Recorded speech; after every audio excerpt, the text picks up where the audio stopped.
প্রার্থনায় বলি কথাটা, সেই প্রার্থনার সঙ্গে প্রার্থনায় বলি, মন লাগা গুরু চরণে মন শান্ত না হই। মনটা এত অশান্ত, প্রত্যেকে এত অশান্ত যে কোনো মতে শান্ত হচ্ছে না, একেবারে অশান্ততে ছড়িয়ে বেড়াচ্ছে।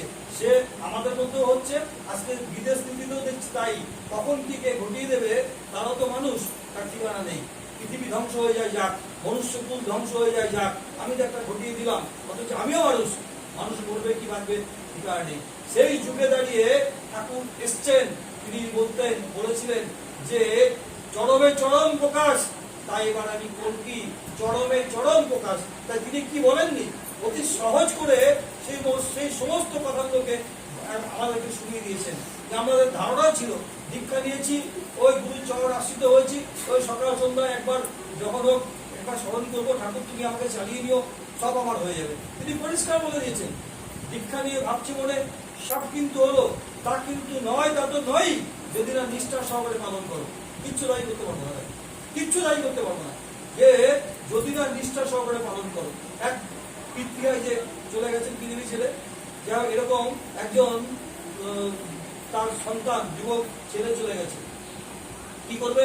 ঠাকুর বাড়িতে গিয়ে কষ্টের কথা কাকে জানাবে? ঠাকুর রয়েছেন, ঠাকুরের কাছে গিয়ে আহ্বান করে কাঁদছেন, সেই মা বাবার দুজনেই কাঁদছেন এবং দাবি করছেন, কি দাবি?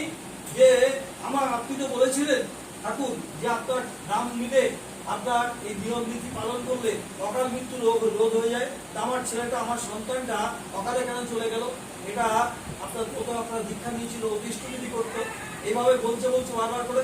ঠাকুরও কাঁদছেন, তার কষ্টে, তার ব্যথায় ঠাকুরও কাঁদছেন, কিন্তু বারবার যখন এই কথাটা বলছে, তখন ঠাকুর বলে বসলেন, কে কি করে আর কে কি করে না, সেটা কে কি করে সেটা সে জানে, আর এই বান্দা জানে। ঠাকুর কে কি করে সেটা সেই জানে, আর এই বান্দা জানে। আমি লুকিয়ে বলতে পারবো? আমি ভোরবেলা উঠি 4টার সময়, 3টার সময় বাইরে বলতে পারবো, অন্তর তো জানে আমি কি করি। তাই ঠাকুর বললেন, কে কি করে সেটা সে জানে, আর বান্দা জানে, তিনি জানেন, এই বান্দা জানে।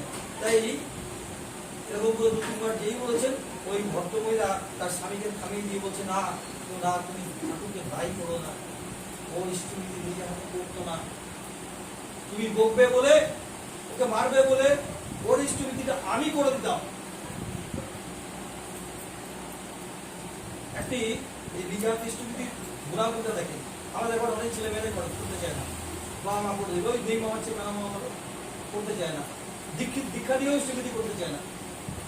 পুরো পরিবার তো দীক্ষা দিয়েছে, ছেলের বউকে দীক্ষা দেওয়াচ্ছে,